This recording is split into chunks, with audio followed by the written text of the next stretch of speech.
fazendo um contato com o Alexandro, que está lá no Palmeiras, com a repórter Fabiola Andrade, que vai nos ajudar a conduzir essa entrevista. Boa tarde, Fabiola. Boa tarde, Alexandro. Sejam bem-vindos ao Seleção Sport TV.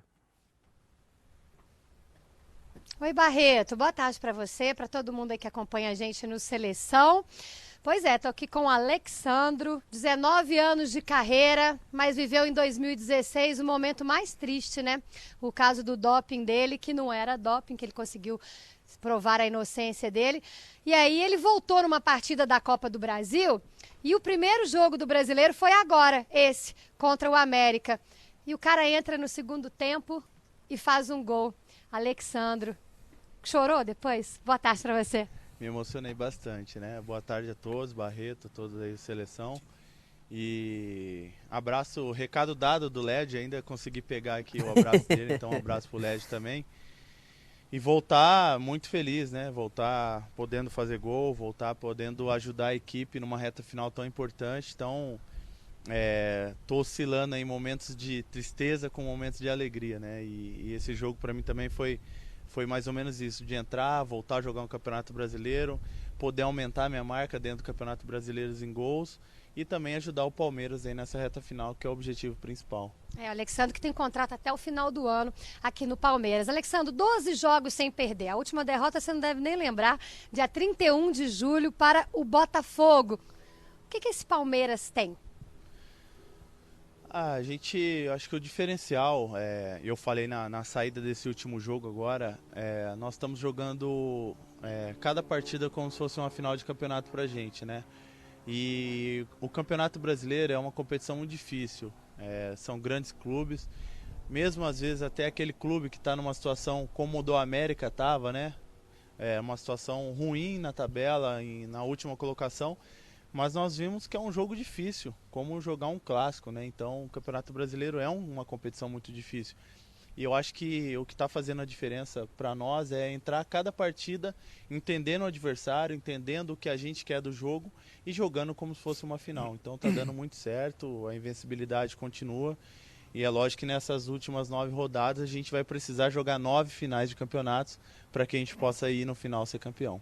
Legal. Eu estava no jogo do Flamengo, Barreto, na transmissão, e muito bacana. A todo momento os flamenguistas perguntando como estava o jogo do Palmeiras, qual o resultado do Palmeiras.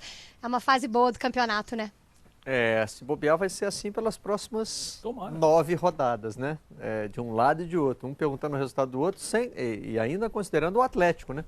E dependendo do que conseguir fazer contra Flamengo e Palmeiras, né? Também entra direto. O Palmeiras não precisa ficar procurando o resultado dos outros, né? Essa é uma vantagem, né? Ou não? O Palmeiras não precisa ficar. Uma boa pergunta para a gente passar para o Alexandro, né? É diferente, Alexandro, você poder pensar só no seu próprio resultado? É o que a gente está tentando fazer, né? Na verdade, o nosso objetivo é esse, de a cada rodada entrarmos como uma final de campeonato, né? Jogar para vencer, jogar como se fosse o último jogo. E depois, é lógico, aí não tem como, quando o jogo acaba, a gente procura saber o resultado dos outros, né? Mas quando você tá na frente, a tranquilidade de você saber que você só depende de você, isso é bom. Então hoje nós vivemos assim, né? Saber que nós podemos ser campeões com as nossas próprias forças, não precisando torcer para ninguém perder, né? Mas é lógico que no dia a dia, cada jogo, isso vai acontecendo naturalmente. Temos ainda o confronto direto, né? Que também vai ser um outro jogo super decisivo. Não tem como escolher, são 9 rodadas aí, de 9 bons jogos aí, que a gente vai procurar vencer o máximo possível. Vamos começar a organizar a fila das perguntas aqui. Fabíola, Kleber e o Fernando, se quiserem entrar, é só avisar a qualquer momento. O Vila já se manifestou aqui. Quem pede recebe, quem se desloca tem preferência. Alexandro, eu queria até falar um pouquinho desse problema do doping, mas antes disso, só para não fugir desse tema da pontuação, o Cuca, recentemente, quando esteve no Bem Amigos com a gente, falou ali das contas que ele faz, o Vitor Hugo falou sobre isso também. Tá claro que vocês, no ambiente de vocês aí, vocês estão atentos a isso. Afinal de contas, qual é a conta que o Palmeiras, que vocês internamente fazem para chegar a esse título? Você falou uma palavra aí que a gente acaba tendo que ficar internamente. Você falou uma conta internamente, né? Uma conta nossa e que a gente não vai abrir para público, a gente não vai abrir, é uma conta que a gente tem. São alguns jogos aí, algumas vitórias que a gente precisa conquistar dentro da soma de pontos aí. Então é uma conta interna, a gente não vai passar até porque... Mas eu conto 4 vitórias e um empate. Não sei, ela que tá falando, eu não sei. Em 9 jogos é pouco, hein, Alec Gol? Não, tirando a brincadeira,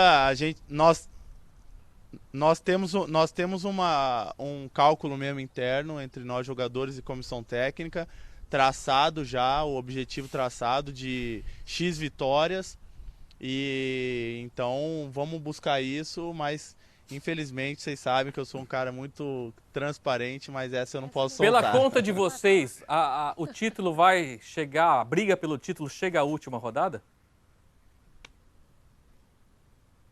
Não. Tá. Já é alguma Daqui a coisa. 5 rodadas. Não chega, na última não chega. Pelos nossos cálculos, não. A gente não vai precisar do último jogo, com fé em Deus. E a outra questão, até não é mais sério, né, mas um pouco mais delicada, é essa questão do doping. No início do programa, eu até apontei a sua volta como um dos destaques da rodada, porque eu confesso que eu acho que todo mundo compartilha desse sentimento, a gente ficou um pouco indignado com tudo isso que aconteceu. Eu acho que é um assunto que tem que ser tratado com mais seriedade. Para você denunciar um atleta ou soltar que ele foi pego no antidoping, acho que os mecanismos têm que funcionar de uma forma muito correta, porque você está mexendo não é só com o profissional, é com a vida da pessoa, da família, enfim, do trabalho, tudo que envolve o dia a dia dessa pessoa. Afinal de contas, Alexandre, quem que chegou para você, deu a notícia do doping? Quem chegou para você... disse que você não estava mais punido. E se você não é o vilão, como ficou comprovado, quem é o vilão dessa história? 4 horas. Na verdade é meio complexo, né? Um pouco complexo esse caso e até de repente vou levantar uma bandeira aí futuramente por várias coisas que eu vi dentro desse meu caso, né? Quem me falou, na verdade, me chamou na sala foi o Paulo Nobre, junto com o Cícero e junto com o Altamiro, que é o chefe nosso aqui que cuida de suplemento, todas essas coisas que a gente toma. E é lógico, como eu falei já em outras entrevistas, para mim foi muito triste. E eu lembro que na hora eu perguntei, vocês não erraram de jogador não? Sou eu mesmo. Então para mim era muito complexo e muito triste foi nesse momento, né? Mas é lógico que a gente, dentro do doping, a gente acaba expondo muito a imagem do atleta, né? Eu lembro que eu fui para o Rio de Janeiro agora nas Olimpíadas, numa reunião com o meu advogado, e por ser uma Olimpíadas, uma competição curta, os jogadores do doping, eles já ficam lá. Então, eu lembro que quando eu cheguei no Rio, tinha alguns casos de dopings que nem foram divulgados. Por quê? Porque primeiro tem o conhecimento, depois o julgamento, para depois passar a público, né? E aqui no Brasil, por de repente não ter essa comissão julgadora, você primeiro fala que o cara está dopado, para depois marcar uma audiência, para depois ver o que vai acontecer, enfim. E depois de 3 meses acabam falando que absolvendo um atleta, né? Depois de todo um transtorno.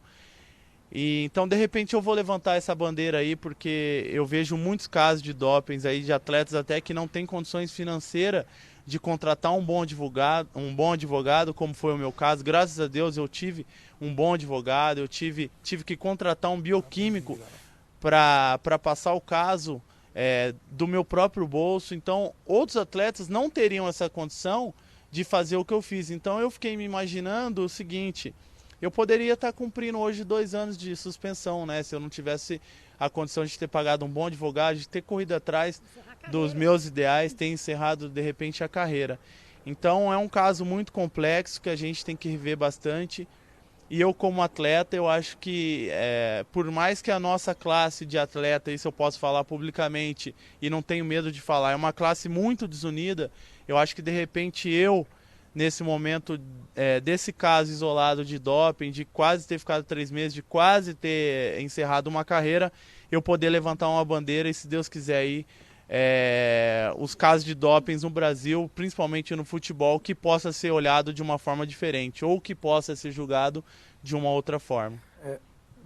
Mais um procedimento no futebol brasileiro que passa pelo tribunal antes de passar lamentável, né? Pelas áreas especializadas. A parte técnica. Né? Tudo no Brasil vai primeiro para o tribunal, para ser julgado antes de ter a... E outra, é uma questão que não pode ter subjetividade. Claro, ou é claro. ou não é. E outra coisa, primeiro, Alexandre, quero parabenizá-la, é Ricardo Rocha que está falando, e dizer que eu gostei da tua conduta quando você fala, né, de buscar essa bandeira, porque são muito poucos, que são aproveitadores que aproveitam os momentos, né, e aproveitam para quê? Para tentar aparecer, mas não ajudam o jogador, o ex-jogador. Então, eu acho que você está tomando uma posição correta, porque ninguém paga, eu acho, com humilhação de ser acusado, né, e depois vai falar, não, ele não tomou, tá, mas e aí? E esses 3 meses que você ficou fora? E os seus familiares? E outra coisa, que eu acho errado também, você pagar do seu próprio bolso. O Palmeiras é um clube sério, né, teria que ter confiado mais em você, na tua palavra e ir até o final, né, você teve que pagar do próprio bolso, buscar um advogado, um químico para ver tudo isso. Então, eu te parabenizo por isso, pela tua conduta. Eu já te conheço, né? A gente falou algumas vezes, né? Parabenizá-lo pela tua conduta, o profissional que você é, mas ninguém paga a desmoralização de uma acusação injusta. E isso eu acho errado, tá? E em relação ao Palmeiras, eu queria te fazer uma pergunta. Né? Se fala muito do vestiário do Palmeiras, né? Dos problemas, às vezes, de Cuca com alguns jogadores. E sabe o que é que eu notei ontem? Eu notei uma conduta em 2 clubes. Não é que os outros não tenham. Vocês e Flamengo. E vocês ontem, no gol do Palmeiras. Todo o banco correndo e fazendo aquela pirâmide. Né? E principalmente em relação a você, sabendo do que você passou. Mas eu vejo um grupo muito forte e unido do Palmeiras. E se fala muito dessa briga de Cuca. Eu acho que a relação entre jogador e treinador, ela pode ser boa, pode ser um pouco ruim em algum momento, mas o grupo é fundamental. Então, o que eu acho é o seguinte, que o Palmeiras está no caminho certo e essa união que me passou ontem, ela realmente tem dentro do grupo, porque eu notei isso nesse jogo de ontem. Fala, Ricardo, tudo bem? Um abraço. Você me conhece, a gente já teve a oportunidade de tomar café junto, almoçar, então, um amigo que eu tenho no Rio de Janeiro. Prazer estar falando contigo. Vamos lá. No caso do doping, Ricardo, o Palmeiras me deu todo o suporte com os seus advogados, com aquilo que o Palmeiras tinha. O próprio Paulo Nobre me ofereceu toda, como eu falei, os advogados, aquilo que o Palmeiras tinha, mas é lógico que eu, pela circunstância do meu doping, da maneira que estava acontecendo, eu tinha que procurar um cara especializado, né? E aí foi uma conduta minha de procurar um profissional da área do doping, que foi no caso do Bichara e o Pedro, e eu mesmo poder pagar o advogado e poder pagar ao bioquímico. Eu não pedi para o Palmeiras, de repente, se eu pedisse, eu acho que o Palmeiras até também me ajudaria nisso aí. Então o Palmeiras eu não tenho que reclamar, deu todo o suporte em cima disso. E quando eu falei de levantar a bandeira também, Ricardo, é porque eu já participei de um congresso, mesmo sem ninguém saber, eu já participei de um congresso agora que teve aqui em São Paulo essa semana, e dentro do congresso eu já me deparei com um caso de um atleta que foi pego no caso do doping e está sendo também injustiçado pela história que ele me contou, que a técnica dele também me contou. E é um caso que ele não tem condições de procurar. É do futebol? Não é do futebol, é do atletismo. Não tem condições de procurar um outro advogado, financeiramente dizendo. E o que me chamou mais atenção, no meu caso do doping, é que não teve nenhum órgão brasileiro, ninguém me procurou para me dar um suporte, né? Pelo contrário, até a própria ABCD, as perguntas que ela me fez dentro do meu caso de doping, parecia que era para realmente me culpar daquilo que eu não tinha feito, né? Então isso me assustou bastante, ou seja, o atleta chega numa sala de julgamento e ele não tem nenhum suporte, nem da CBF, nem na Federação Paulista, que foi que eu caí no Campeonato Paulista, ou do órgão máximo aqui no Brasil, que é a ABCD, nada, ninguém se preocupa com o atleta em tentar defender o atleta, né? Ou seja, isso me preocupou bastante. O que me deu a entender que uma vez o cara dopado, as entidades realmente querem que o cara seja culpado, entendeu? Isso me chamou muita atenção, por isso que de repente eu vou levantar essa bandeira e tentar defender os atletas aí. Muito Mas bem. enfim, Sobre o grupo? isso do doping ainda vai dar muito o que falar e eu vou ter que trabalhar bastante. E sobre o grupo, realmente nosso grupo é um grupo muito forte, um grupo muito unido. Eu acabei sumindo ali naquela pirâmide, né? Dá pra ver todo mundo, menos o cara que fez o gol ali dentro da pirâmide. Se falaram muito da briga, do nosso grupo. O Ricardo tá aí, pode falar melhor para vocês. Um grupo que não tem briga num ano todo, de um grupo de mais de 40 jogadores, que se vêem todo dia. Amanhã nós já vamos concentrar de novo, vamos ficar concentrados até quinta-feira. Depois já concentra no sábado para jogar no domingo. Então a gente fica mais entre nós jogadores do que com a nossa própria família. Então, às vezes uma discussão ou outra, ela acontece dentro de um grupo grande e de um grupo de qualidade que todos querem jogar. Então é mais aquela busca de espaço, mais aquele descontentamento de um ou outro, que isso a gente acerta dentro do vestiário e continua bola para frente e vai forte da maneira que a gente está sendo. Alexandro, muito obrigada mais uma vez. Agora o Palmeiras enfrenta o Cruzeiro em Araraquara. Deve ter de volta Gabriel Jesus, Mena e Barrios, né? Deve ter o Mena, porque o Mena ainda é dúvida. Mas é mais um caminho aí para tentar chegar no título que o guru Cuca falou que ia conquistar. Guru não, ele é inteligente. Quando ele chegou aqui no Palmeiras, ele viu o grupo que tinha. Ele viu a qualidade de jogadores. Nós temos hoje, sem medo, eu posso dizer que nós temos mais de 2 times titulares. Se você pegar o banco de reserva do Palmeiras e alguns outros jogadores que estão de fora ainda, você vê, nós estamos sem o Gabriel Jesus, sem o Barrios, sem o Mena, né? Então, fora os jogadores que estão machucados, nós temos aí 2 grandes times aí para jogar um Campeonato Brasileiro. Então, o Cuca, quando deu aquela primeira entrevista dizendo que seria campeão brasileiro, ele não falou da boca para fora, ele já é muito inteligente e sabia o grupo que ele tinha pela frente. Eu agradeço a todos aí, mais uma vez obrigado, espero ter correspondido aí as perguntas. Barreto, um beijo para você, para todo mundo aí Muito no obrigado. estúdio. Muito obrigado a Fabíola e muito obrigado ao Alexandre pela entrevista.